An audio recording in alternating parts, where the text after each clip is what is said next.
Hi guys, welcome to my YouTube channel. आप देख रहे हैं ईशान आर्ट्स। तो गाइस, ये मैं आज आपको पेपर की बर्ड बनाना सिखाऊंगा। और गाइस, ये बहुत इजी है, आप आराम से बना सकते हैं। इसके लिए अपन को ग्लू स्टिक चाहिए और A4 साइज़ पेपर चाहिए।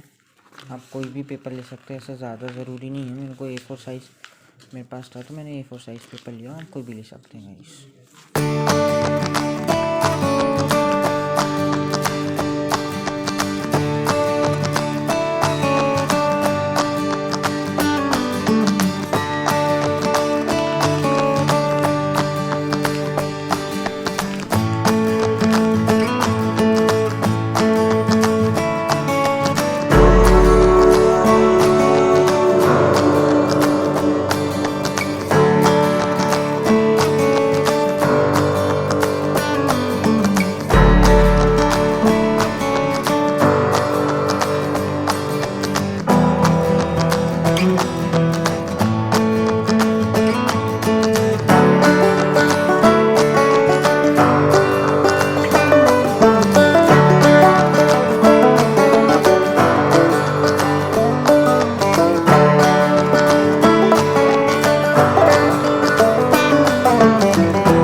सो गाइस, अगर आपको ये वीडियो अच्छी लगी तो प्लीज़ लाइक करें, कमेंट करें एंड शेयर करना बिल्कुल ना भूलें। अगर आपको इसकी शॉर्ट वीडियो चाहिए तो प्लीज़ कमेंट करना ना भूलें। So guys, thank you very much.